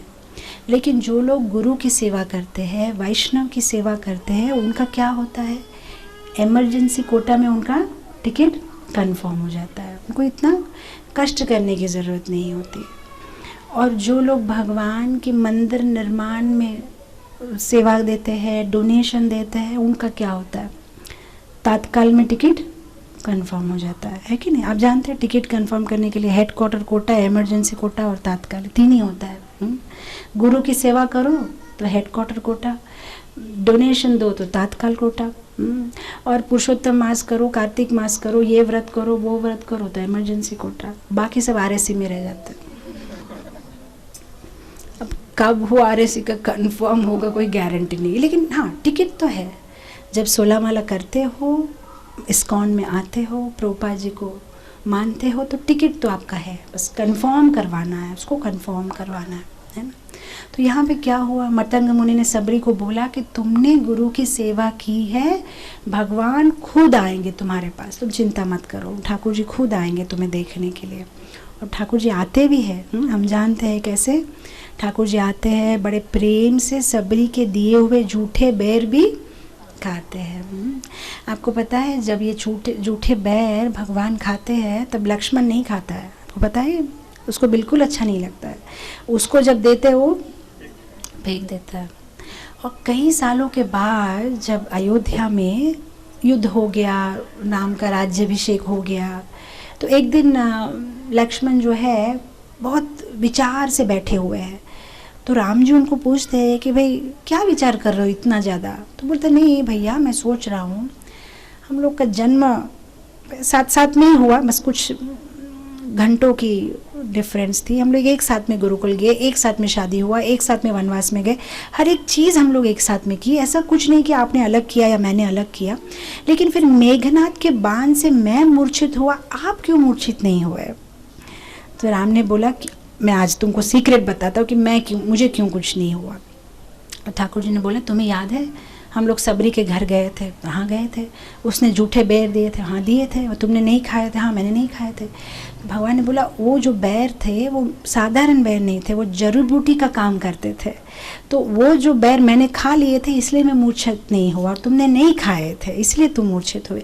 और वो जो बैर लक्ष्मण फेंकता रहा, उस बैर से जो संजीवनी जो बनी है उसको फिर हनुमान लेके आए थे लक्ष्मण को देने के लिए। तो फिर भगवान ने बोलते क्योंकि तुमने नहीं खाए। तो देखो भगवान की हर लीला में एक मीनिंग होता है, अगर लक्ष्मण ने तब बैर खा लिए होते तो उस मूर्छा नहीं होती थी।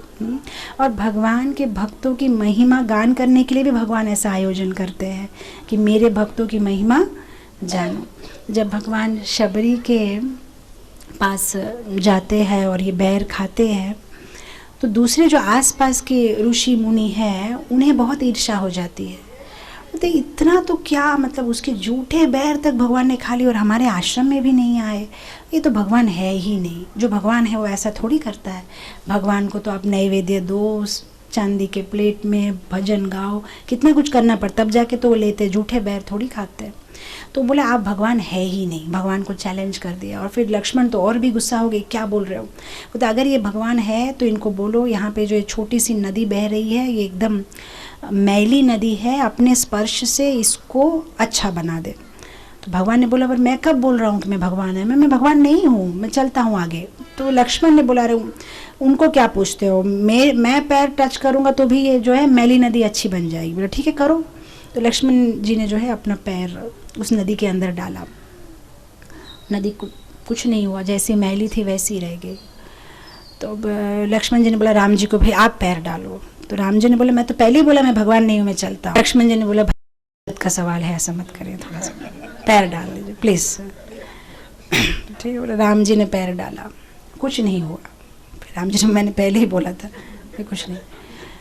वहाँ पे जो साधु लोग थे बोला अरे ये तो देखा, हम पहले ही बोले थे आप लोग भगवान नहीं। तो लक्ष्मण ने बोला ठीक है, तुम लोग तो साधु हो ना, तुम इतने सालों से, जब तुम डाल के देखो।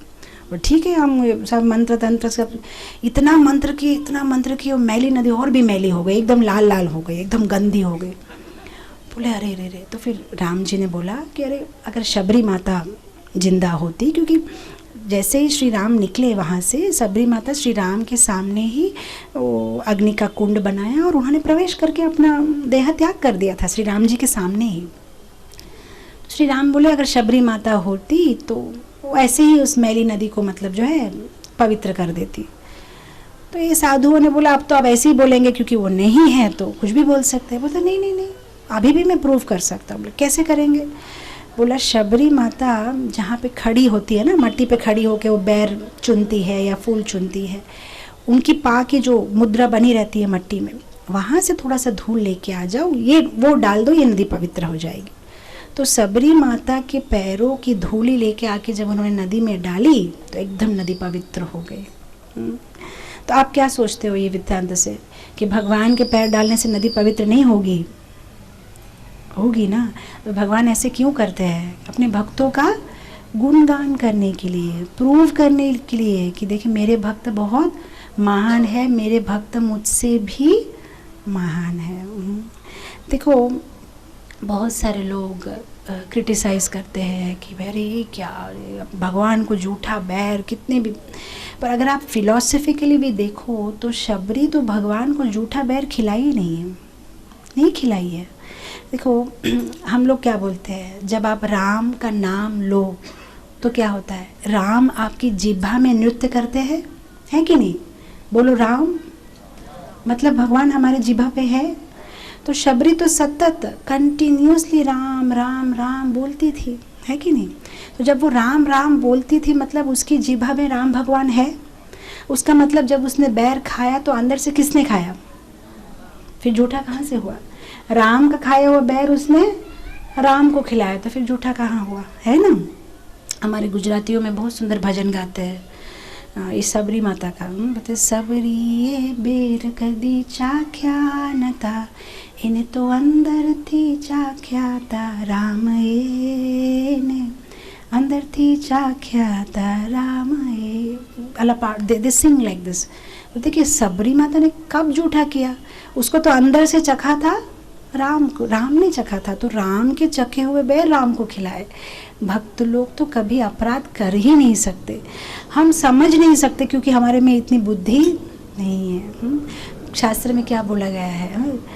वैष्णवेर क्रिया मुद्रा विघ्न ना बुझाए। जो बहुत इंटेलिजेंट पर्सन होता है ना, स्कॉलरली पर्सन, वो भी नहीं समझ सकता एक वैष्णव के बारे में। वो क्यों सोता है, कहाँ सोता है, क्या खाता है, कब उठता है, क्या नहीं समझ पाएंगे। किसी भी वैष्णव को हम अगर देखते हैं हम नहीं समझ पाएंगे वो कितना अच्छा वैष्णव है, क्योंकि समझने के लिए वो चक्षु भी हमारे पास नहीं है ना। क्या एक छोटा बच्चा नहीं समझ सकता है कि पीएचडी का एग्ज़ाम कितना डिफ़िकल्ट है, राइट? पर जो एक पीएचडी के टीचर है वो समझ सकते हैं कि हाँ भाई क्वेश्चन पेपर ऐसा होता है। हम लोग इतने नीचे के स्तर में हैं और फिर हम लोग बहुत बड़े बड़े भक्तों को क्या बोलते हैं, टाइटल देने की कोशिश करते हैं। ये भक्त थोड़ा ऐसा है, ये भक्त थोड़ा वैसा है, लेकिन हमारी उतनी काबिलियत ही नहीं है कमेंट देने के लिए या उनको समझने के लिए भी कि वो क्यों ऐसा करते हैं या क्यों ऐसा बोलते हैं। लेकिन हम जज करने की कोशिश करते हैं और फिर हम अपराध कर बैठते हैं और फिर हमको कुछ भी समझ में नहीं आता। ना भक्ति करना अच्छा लगता है, ना जप में आनंद आता है, और धीरे धीरे भक्तों की संग से भी हम दूर हो जाते हैं। तो सबरी माता जो अपने पूर्व जन्म में राजकुमारी थी, उनका भी दिल था कि नहीं भाई मैं ऐसे कोई परिवार में जन्म लूँ जहाँ से मैं भगवान को, मैं साधुओं को आसानी से संग कर पाऊँ।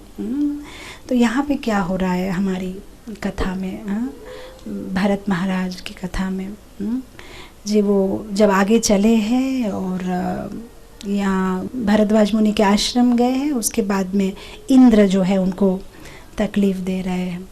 तो पाप और पुण्य दोनों ही ठीक नहीं है। तो अभी एक बहुत बड़ा क्वेश्चन आता है कि आप बोल रहे हो माता जी जो अगर हम पुण्य करेंगे तो बहुत लग्जरी, बहुत ज़्यादा हमको भगवान से दूर कर सकती है, तो क्या हम पुण्य करना बंद कर दें? क्या करें फिर? नहीं, पुण्य तो करना ही है, पुण्य तो करना ही है, लेकिन पुण्य करने के बाद जब उसको हम कृष्ण को समर्पण कर देते हैं तब वो भक्ति बन जाती है ना। कुछ भी करो आप, अच्छा कर्म करो, लेकिन फिर उसको कृष्ण को समर्पण कर दो, फिर वो भक्ति बन जाती है। ये बहुत अच्छा आइडिया है। फिर तो हम पाप को भी भगवान को समर्पण कर देते। नहीं, पाप भगवान को समर्पण नहीं हो सकता है, पुण्य हो सकता है। पाप और पुण्य से बचना है तो पुण्य को भगवान को समर्पण करो और पाप करना बंद करो, बस। और ये पाप और पुण्य से जब परे होते हैं, भक्ति करते हैं, तभी भगवान के पास आ सकते हैं। भक्ति से ही भगवान को पाया जाता है। कुछ लोग सोचते हैं मैं भक्ति करूँगा तो मैं बहुत अच्छा पैसा कमा पाऊँगा। जो भक्ति नहीं करते हैं क्या वो पैसा नहीं कमाते? कमाते हैं ना। तभी तो बहुत सारे क्वेश्चंस आते हैं, अरे वो तो माला भी नहीं करता, वो तो कुछ नहीं करता, फिर भी इतने पैसे कमा रहा है। क्योंकि भक्ति से पैसे नहीं कमाए जा सकते, भक्ति नहीं करने से भी पैसा मिलेगा। ओहो, तो भक्ति करने से क्या संसार का सुख मिलेगा? भक्ति नहीं करने से भी संसार का सुख मिल सकता है। बहुत सारे संसार के सुख में है ना, आनंद से है, गाड़ियों पे गाड़ियाँ खरीद रहे, फ्लैट खरीद रहे, खुशी से रह रहे। भक्ति से संसार का सुख नहीं मिलता, भक्ति से पैसा नहीं मिलता। आपको पता है भक्ति से क्या मिलता है? भक्ति से भक्ति मिलती है। भक्ति से भक्ति, भक्ति का फल है भक्ति। भक्ति से भक्ति मिलती है और भक्ति से भक्ति मिलती है और फिर भक्ति से भगवान मिलते हैं और फिर भगवान से भगवान के भक्त मिलते हैं। भगवान की जब कृपा होती है तब भगवान के भक्त मिलते हैं, तो भक्ति से भक्ति मिलती है। तो यहाँ पे हमारी कहानी में पाप और पुण्य के परे जब भरत महाराज अपना फोकस एकदम भगवान के पर लगाए हुए हैं, तब इंद्र ने भी उनको कष्ट देना छोड़ दिया, बृहस्पति का बात मान लिया। जब हम भी भक्ति में आगे बढ़ते हैं, जब हम और कोई कामना नहीं रखते हैं, तब योग माया हमारी मदद करती है। जैसे हम भगवान के पास आने की कोशिश करते हैं, पहले तो माया रोकती है, हर गेट पे रोकती है कि ये क्यों इतना आगे आगे आगे आ रहा है, इसको ये प्रलोभन दो, इसको ये प्रलोभन दो, इसको पीछे करो। लेकिन जब माया देखती है कि भाई इसको कुछ नहीं चाहिए, हाँ ये भक्तों के संग में है, हाँ ये बहुत प्रोटेक्टेड है। भक्तों के संग में रहने से एक प्रोटेक्शन होता है। आपको पता है ये जो मंगूस जानते हैं, हिंदी में मंगूस बोलते हैं, मंगूस और स्नेक, मंगूस और सांप, मंगूस और सांप सब समय झगड़ते हैं, आपको पता है। और मंगूस और सांप जब झगड़ते हैं, पता है कौन जीतता है? मंगूस ही जीतता है। क्यों मंगूस जीतता है? मंगूस में तो विष भी नहीं है, सांप में तो बहुत ज़्यादा विष है, और सांप अपने विष से बार बार मंगूस को डसता है, फिर भी मंगूस जीत जाता है, क्योंकि मंगूस बहुत बुद्धिमान होता है। मंगूस क्या करता है, जहाँ पे झगड़ा होता है या जहाँ उनका जो युद्ध होता है, वो जानबूझ के ऐसे स्थल में युद्ध करेगा जहाँ पे आसपास में एक विशेष रूप की कुछ जड़ी बूटियाँ वाला झाड़ उगता है, उसमें एक विशेष स्मेल होती है, एक विशेष सुगंध होती है। तो जितने बार सांप मंगूस को डसता है तो मंगूस जाता है उस झाड़ियों में, उसकी सुगंध लेता है, तो फिर से उसको शक्ति मिलती है, विष का कोई प्रभाव उस पर नहीं पड़ता है, और फिर आता है और फिर सांप से झगड़ा करता है। तो इतना बार जब सांप विष से उसको जो है डस के उसका पूरा विष खत्म हो जाता है सांप का, और फिर जो है मंगूस उसको कॉन्कर कर लेता है। तो क्यों मंगूस जीतता है? सांप उससे शक्ति वाला है, सांप के पास ज़्यादा विष है, फिर भी क्यों? क्योंकि वो उस झाड़ियों का सहारा लेता है, उस झाड़ियों का सुगंध लेता है, और उसको पुनः एक नई शक्ति प्रदान होती है। उसी तरह से हमको क्या होता है, हम जो ये भौतिक जगत में जीते हैं, मंडे से लेके सैटरडे तक हमको माया जो है सांप की तरह काटती है, बार बार काटती है। क्या बोलती है, आप मंडे से सैटरडे देखो आपको फ़ोन आ जाएगा, HDFC life insurance, SBI life insurance, आपको ये चाहिए, आपको ये क्रेडिट कार्ड चाहिए, आपको वो क्रेडिट कार्ड चाहिए। लेकिन क्योंकि हम हर संडे को भक्तों का संग लेते हैं, हम शास्त्र पढ़ते हैं, गुरु के आश्रय में रहते हैं, हम भक्ति करते हैं, वैष्णवों की कृपा से हमको क्या होता है, एक शक्ति प्रदान होती है। जब वो फ़ोन करते हैं तब हमारे पास शक्ति है बोलने के लिए कि नहीं भाई, हमारे पास ISKCON का इंश्योरेंस है। क्या है ISKCON? मेरी कोई कंपनी नहीं है, ISKCON का लाइफ इंश्योरेंस। हमारे पास ISKCON का इंश्योरेंस, हमको कोई क्रेडिट कार्ड नहीं चाहिए, हमको कुछ नहीं चाहिए। ये बोलने की शक्ति कहाँ से मिलती है? क्योंकि भक्तों का संग करते हैं। भक्तों का संग करते हैं मतलब उनकी भक्ति की सुगंध लेते हैं हमारे जीवन में, और फिर हमको नई शक्ति का प्रदान होता है। तो बहुत ज़रूरी है भक्तों का संग लेना। तो यहाँ क्या हुआ, और भक्तों का संग जब लेते हैं, हम प्रोटेक्टेड रहते हैं, तब माया हमारा कुछ नहीं बिगाड़ सकती। और जब माया देखती है कि इसका और कुछ नहीं बिगाड़ सकते हैं, फिर वो छोड़ देती है, और फिर योग माया हमारी मदद करती है भक्ति करने के लिए। बहुत बार आप देखोगे कि जब आपने दृढ़ निश्चय बना लिया है कि मैं भक्ति करूँगा, मैं आगे जाऊँगा, मैं दान पुण्य करूँगा, मैं भगवान की भक्ति में सहयोग करूँगा, प्रभुपाद की मूवमेंट में मैं आगे बढ़ूँगा, जब आप दृढ़ निश्चय करो तो आप देखोगे कि आपको अनप्रेसिडेंटेड जगहों से आपको हेल्प मिल रही है। हम बहुत बार देखते, कुछ भक्त आके हमसे शेयर करते कि माता जी देखिए, हम आना चाह रहे थे संडे प्रोग्राम में, हमने मन बना लिया था, तो जैसे हमारी गाड़ी पार्क हो गई उसके बाद ही बारिश आई। हाँ, ऐसा होता है ना, बहुत सारे छोटे छोटे इंसिडेंट। या तो पेट्रोल ख़त्म हो गया तो सीधा पेट्रोल पंप के पास ही गाड़ी रुकी, या ऐसे होने वाला था लेकिन करेक्ट इस डेट पे हमारी एग्ज़ाम नहीं पड़ी और हम प्रभुपाद पेरेंट्स डे में आ पाए या जन्माष्टमी में आ पाए। ऐसे बहुत बार हमारे साथ छोटे छोटे इंसिडेंट होते हैं जहाँ पे हम देखते हैं कि अरे कोई तो है जो हमारे मदद कर रहा है भक्ति करने की। कौन है वो? योग माया है। जब वो देखती है कि नहीं, ये जेन्यूनली हृदयपूर्वक भगवान की भक्ति करना चाहता है, तो वो मदद करती है। तो यहाँ पे बृहस्पति ने मदद की। जब बृहस्पति ने देखा कि हाँ, भरत महाराज का फोकस सही है, वो भगवान के पास जाना चाहते, तब उन्होंने इंद्र को बोला तुम रोको बारिश को और उसको आगे जाने दो। तो उसके बाद जैसे वो आगे बढ़ते हैं और श्री राम तक पहुँच जाते हैं, और वहाँ पे लक्ष्मण जो है दूर से देख रहा है, वो झाड़ के ऊपर चढ़ जाता है और दूर से देखता है कि क्या हो रहा है, इतना ज़्यादा धूल आ रहा है, क्या है ये? तो अयोध्या का फ्लैग दिखाई दे रहा है, अयोध्या का झंडा दूर से दिखाई दे रहा है, उसका मतलब भरत आ रहा है। तो भरत क्यों आ रहा है? क्या वो श्री राम को हानि पहुंचाता है? तो वो एकदम गुस्सा में झाड़ के नीचे उतर के बोलता है मैं जो है भरत को मार डालूंगा। और फिर भगवान बोलते क्यों, क्या तुम अयोध्या के राजा बनना चाहते हो भरत को मार के? मैं बना के नहीं बोल रही, है रामायण में भगवान ऐसा शब्द यूज़ करते हैं लक्ष्मण के लिए। और वो एकदम मतलब बहुत चक्का रह जाता है कि नहीं, मेरे बोलने का मतलब ये नहीं है। मैं फिर तुम क्यों ऐसा उस पर ईर्ष्या कर रहे हो? हाँ, वो मुझे मिलने के लिए आ रहा है, तुम ऐसे विचार उसके लिए क्यों रख रहे हो? तो फिर लक्ष्मण जो है क्षमा मांगता है, और फिर काफ़ी डिटेल में बता सकते हैं, बट समय की ऑलरेडी इट्स 9 o'clock, जो काफ़ी दूर जाना है। तो और फिर जब फाइनली जो है भरत महाराज आ जाते हैं और श्री राम जी अपने जो झोपड़ी के अंदर में, अपने झोपड़ी के अंदर में बैठे हैं श्री राम जी।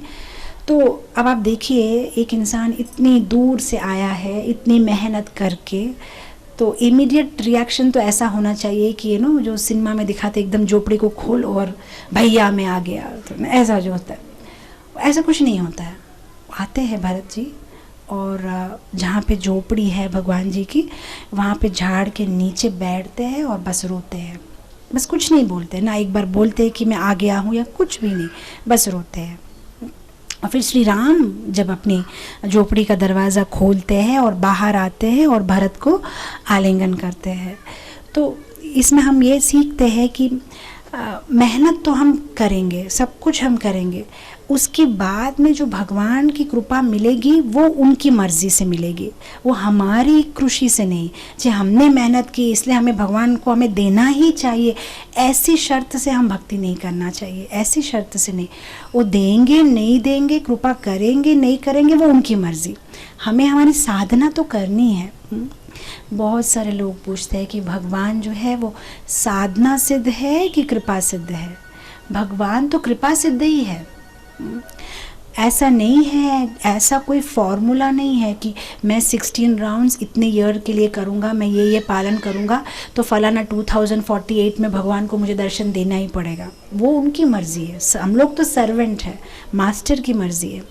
तो भगवान तो कृपा सिद्ध है, कृपा से ही मिलेंगे, हमारी साधना से नहीं मिलेंगे। थैंक यू माता जी, ये बात बता दी। अब कम से कम 16 राउंड्स करना नहीं पड़ेगा। ऐसे भी आपने बोल दिया कि साधना से तो नहीं मिलते, अब उनकी जब मर्जी तब मिलेंगे, अब कृपा से मिलेंगे और क्या। नहीं, बट कृपा तभी होगी जब साधना करेंगे। ये तो पूरा एक चक्कर है ना। आप साधना करेंगे करेंगे करेंगे, आप साधना करते करते थक जाएंगे, तब भगवान बोलेंगे ठीक है अब मैं कृपा करूँगा, है ना। हमारी मेहनत तो हमें करनी है। शास्त्र में कहानी आती है ना चिड़िया की। वो चिड़िया अपने अंडे समुद्र के पास में रखती है और फिर समुद्र वो अंडों को लेके चला जाता है, और फिर चिड़िया समुद्र को बोलती है कि ना मैं पूरा समुद्र पी जाऊंगी और मेरे अंडे लौटा दो। समुद्र बोलता है ठीक है पी जाओ, और फिर वो नहीं छोड़ती है, वो अपनी छोटी सी चौच में पानी लेती है और फेंकती है, पानी लेती है और फेंकती है। और नारद मुनि जब ये देखते हैं तो उन्हें बहुत दया आती है, और जब वो ऊपर वैकुंठ में जाते हैं तो गरुड़ को बोलते हैं कि तुम्हें पता है तुम्हारी बहन देखो नीचे बहुत तकलीफ़ में है। और फिर जब गरुड़ नीचे आते हैं और ये देखते हैं तब गरुड़ जो है एकदम चिल्लाते हैं समुद्र पे कि तुम ये अंडे वापस दोगे या मैं तुमको पी जाऊँ। और गरुड़ जब गुस्से से अपने पंख को बस थोड़ा सा उड़ाते हैं तो समुद्र कुछ किलोमीटर पीछे चला जाता है। आज भी आप गुजरात साइड में जाओ तो आप देखोगे कि समुद्र कुछ पीछे की थोड़े किलोमीटर पीछे है। तो जस्ट अपने पंख से जो है समुद्र को पीछे कर देता है, और फिर समुद्र डर के जो है वो अंडों को वापस कर देता है। तो यहाँ क्या हुआ, क्योंकि उसने मेहनत की, उसने साधना की, तब जाके कृपा हुआ। बिना साधना के कृपा नहीं होता है। हम लोग ना साधना करना चाहते, ना कोई कष्ट करना चाहते, तो भगवान की कृपा क्यों नहीं हो रही, भगवान की कृपा। हमारा जो नेचर है थोड़ा सा बंदर जैसा है।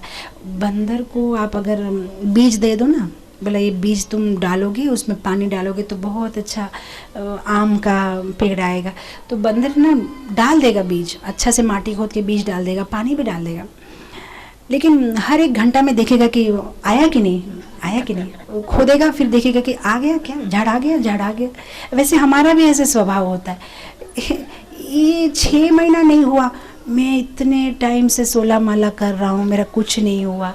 तुम क्या चाहते हो भाई, तुम एक बार करो बस भगवान आ जाए, सब तुम्हारे दुख दूर करके बस एकदम कि नहीं, ऐसे नहीं होता है। वो टाइम लगता है। वो तुम अभी बीज बोए हो, थोड़ा समय लगेगा, वो आएगा, झाड़ बड़ा होगा, फिर फूल आएगा, उसके बाद फल आएगा।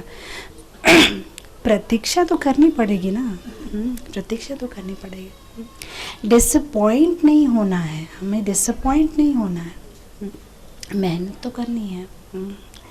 मैं हमेशा ये उदाहरण देती हूँ कि हम अगर ऐसे बैठे और बोले कि भगवान की जब कृपा होगी तब होगी, तब वो कभी नहीं होगी। एक आदमी एक कंपनी में काम करता है, उसका टाइम है रोज़ शाम को 5:30 बजे घर जाना। तो एक दिन 5:30 बजे वो घर जाने के लिए तैयार हुआ, तो उसके बॉस ने उसको बुलाया, बोला रुक जाओ। बोला क्या हुआ सर? बोले देखो ऐसे ऐसे है, ये सारे कंपनी का हमें अकाउंट सॉर्ट आउट करना है, तुम आज रात तक बैठो, उसको सॉर्ट आउट करो, हम लोग कल ही पेमेंट दे देंगे। बोला ठीक है। उसने 2-3 घंटा मेहनत किया, 8 साढ़े 8 बजे तक सब कुछ बनाया, चेक लिखा। बोला सर ये हमको पेमेंट देना है, ये लीजिए चेक। सर ने बोला ठीक है रख दो, हम लोग बाद में देखेंगे। बोला अरे मैंने इतना मेहनत किया, आप साइन कर दीजिए बस, हम भेज देते। बोलते नहीं मैं देखूंगा, तो अब रख दो साइड में। दूसरा दिन फिर वही बात, 5:30 बज गया, वो अपना कैरेज लेके जो घर जा रहा है, सर ने फिर से बुलाया। बोला देखो ये कंपनी का तुम अकाउंट्स ठीक करो, हमें उसको इमीडिएटली चेक भेजना है। तो इस बार ये बहुत इंटेलिजेंटली ब्लैंक चेक लेके आ गया। बोला सर पहले आप साइन करो, उसके बाद मैं करूँगा, क्योंकि मैं पूरा मेहनत आप करवाते फिर आप साइन नहीं करते। तो सर ने बोला मैं ब्लैंक चेक पे तो साइन नहीं करूँगा, तुम पूरा बैठ के करो, लिखो, उसके बाद में ही मैं साइन करूँगा। तो भगवान के साथ भी हमारा रिलेशन ऐसा ही है। मेहनत हमें पूरी करनी है। अगर हम वृंदावन जाना चाहते हैं, हम मायापुर जाना चाहते हैं, हम मंदिर जाना चाहते, तो हमें अपने सोफ़ा से उठना पड़ेगा, टीवी का रिमोट साइड में रखना पड़ेगा, साड़ी पहननी पड़ेगी, रेडी होना पड़ेगा, गाड़ी में बैठना पड़ेगा। फिर गाड़ी चालू होने के बाद अगर गाड़ी पंचर हो गई या बारिश आ गई तो तब हम बोल सकते कि भाई भगवान की मर्ज़ी, चलो आज नहीं जाएंगे, वो अलग बात है। लेकिन अगर हम बैठे हैं और वहाँ जी का कुछ मूवी चल रहा है और हम बोले जी भगवान बुलाएंगे तब जाएंगे, ऐसे तो नहीं होगा ना। आपको मेहनत करनी है, उसके बाद अगर आप सफल नहीं होते तब आप बोल सकते कि भाई भगवान की मर्ज़ी, मैंने तो कोशिश की थी। तो हमें हमारी प्रयत्न तो करनी ही है, साधना तो करनी है, उसके बाद भगवान की मर्ज़ी, वो देना चाहे नहीं चाहे वो उनकी मर्ज़ी है। भगवान के जो गोलोक वृंदावन है उसका दरवाज़ा अंदर से ही खुलता है, बाहर से कोई नहीं खोल सकता। हमारे इस्कॉन के कोई भी मंदिर में आप देखिए ऑल्टर अंदर से ही खुलता है, पुजारी ही खोलता है। वहाँ जाना तो भगवान की कृपा से ही जा पाएंगे, हमारे बल पे तो हम नहीं जा पाएंगे। लेकिन अगर हम कोशिश करेंगे, मेहनत करेंगे तो एक न एक दिन वो दरवाज़ा हमारे लिए खुलेगा। तो ऐसे श्री राम और भरत का मिलाप होता है और भगवान श्री राम भरत को आलिंगन करते हैं। और फिर हम सब जानते हैं कि कैसे भरत महाराज भगवान की पादुकाएं लेके अपने सिर पे उनका धारण करके 14 साल उन पादुकाओं का सेवा करते हैं। सो इसी तरह से रामायण से हम बहुत कुछ सीख सकते हैं। तो बहुत सारे नए लोगों को हम देख रहे हैं। तो रामायण मंदिर में हर संडे चल रहा है रामायण पे प्रवचन, तो आइए आप लोग भी मंदिर में आइए और रामायण की कथा अमृत का श्रवण करिए। सो आज मैं यहीं विराम दूंगी, किसी को कोई प्रश्न है तो पूछ सकते हैं। श्री रामचंद्र भगवान की जय, श्रील प्रभुपाद की जय। कोई प्रश्न? हरे कृष्ण माता जी, thank you very much for the wonderful lecture, but I don't know whether I am qualified to ask this question. Lakshman जी तो भगवान के साथ हमेशा रहते हैं, तो उनको कैसे शंका हो सकता है कि भरत महाराज जो आ रहा है कि भगवान कहानी पहुंचने के लिए आ रहे हैं? बहुत अच्छा प्रश्न पूछा कि जो भगवान के साथ रहते हैं फिर भी उनमें शंका क्यों आई या उनको संदेह क्यों आया। जैसे हम लोग आज डिस्कस कर रहे थे कि भाई जो भगवान के साथ में रहता है उनको भी कुछ हो सकता है, जो भक्तों के साथ रहता है वो ही बच के रह सकता है। जो भगवान के साथ रहते हैं उनका भी कोई गारंटी नहीं है कि उनके मन में कब।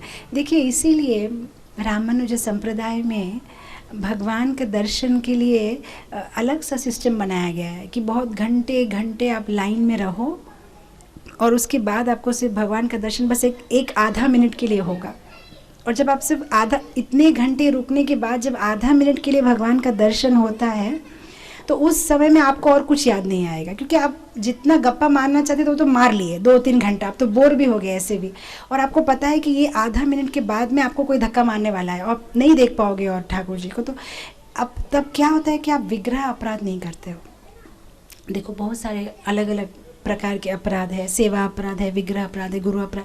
अगर आप विग्रह के सामने खड़ा रह के कुछ और सोचते हो तो बहुत बड़ा अपराध है। तो इन्होंने इसलिए ऐसे सिस्टम बना दी, तो आप अपराध करने का कोई चांस ही नहीं है, क्योंकि आप आधा मिनट के लिए हो। उसमें भी आपकी बहुत सारी चीज़ें बोलना है, जैसे कि अमेरिका का वीज़ा है, हॉल टिकट रखना है, ये साइट इसमें बिक जाए, बेटी की शादी, ऑलरेडी लिस्ट एक तो बड़ा रहता है। तो आप और अपराध करने का कोई चांस ही नहीं है। आप पूरा लिस्ट पढ़ोगे तब तक कोई आपको धक्का मार देगा, वो हो गया ख़त्म, है ना। इसीलिए तो कि भगवान के साथ रहने पर भी आपका डाउनफॉल हो सकता है, कोई गारंटी नहीं है। बट भक्तों के साथ रहने से भक्त जो है हमें पुश करेंगे। भक्त जो है हमें अच्छा लगे ना लगे बोलेंगे जी प्रभु आप सो रहे हो जब करते करते, प्रभु आप ये कर रहे हो, आप ऐसा मत करो। क्योंकि ठाकुर जी बहुत नहीं, मैं ऐसा बोलने पे मैं भगवान की महिमा को नीचा नहीं दिखाने की कोशिश कर रही हूँ। मैं ये बोल रही हूँ कि जो भगवान के साथ रहते हैं भगवान इतने दयालु है कि हम जो सोचते हैं वो स्वीकार कर लेते हैं, वो हमें करेक्ट करने की कोशिश नहीं करते हैं। लेकिन भक्त बहुत दयालु होते हैं, वो हमें करेक्ट करते हैं कि तुम गलत सोच रहे हो, तुम्हें ऐसा नहीं करना चाहिए। भगवान तो इतने करुणामय है कि भगवान के सामने तो पूतना जैसी कोई विष लेके भी भगवान को पिलाने आ गई तो भगवान बोलेंगे ये तो मेरी माँ है। समझ में आ रहा है ना? तो हम इतने खराब विचारों के साथ भी जब भगवान के साथ में रहेंगे तो भगवान तो हमें माफ़ ही कर देते हैं। भगवान तो उसमें भी, मैं हमेशा बताती हूँ ना कि भगवान तो एक ऐसे इन्विजिलेटर है जो सब समय सोचते हैं कि मैं यहाँ एक आधा मार्क दे दूँ, यहाँ एक आधा मार्क दे दूँ, कैसे भी उसको पास कर दूँ, बस इसका 35 आ जाए 100 में से और ये मुक्ति पा जाए। तो भगवान के साथ जब रहेंगे तो ज़रूरी नहीं भगवान हमें करेक्ट करे। भगवान को तो हमारी हर चीज़ प्यारी लगती है। जैसे एक पिता को अपना बच्चा प्यारा लगता है, वो जैसा भी तोतला तोतला बोले बस अच्छा लगता है। वो कभी कभी बच्चे लोग पिताजी को मार देते हैं, आजकल तो बहुत ज़्यादा ही मारते हैं, मैं देखती हूँ ना। मैं तो स्कूल चला रही हूँ तो एकदम मैं तो आश्चर्य हो जाती हूँ। और हमारे स्कूल में जो बच्चे पढ़ रहे हैं प्राय सब डॉक्टर के बच्चे हैं, कोई केयर हॉस्पिटल का कार्डियोलॉजिस्ट है, कोई अपोलो का है, ये है। तो उन डॉक्टरों को तो मैं देखती हूँ जब अपने कैबिन में होते हैं, इतने हंड्रेड्स ऑफ पेशेंट्स वेट करते हो, जब हमारे स्कूल में आते हैं तो उनका बच्चा एक करके थापड़ मार देता है, क्यों लेट आए बोल के, और वो बेचारे एकदम मतलब ऐसे करके लेके चले जाते हैं। तो ये तो पिता का प्यार है। हाँ, तो भगवान तो हमारे पिता जैसे हैं, तो हम जैसे भी हो हमको स्वीकार करते, बस हमें प्यार करते हैं, हम जैसे भी हो। लेकिन भक्त लोग जो है वो हमें करेक्ट करते हैं कि तुम्हें ऐसा नहीं सोचना चाहिए, तुम्हें ऐसा नहीं करना चाहिए। बस इसीलिए हमें जो है वैष्णवों का संग मांगना है, वैष्णवों के संग में रहना है। और कोई प्रश्न? यहीं ख़त्म करें। श्री रामचंद्र भगवान की जय, श्रील प्रभुपाद की जय। हरे कृष्णा।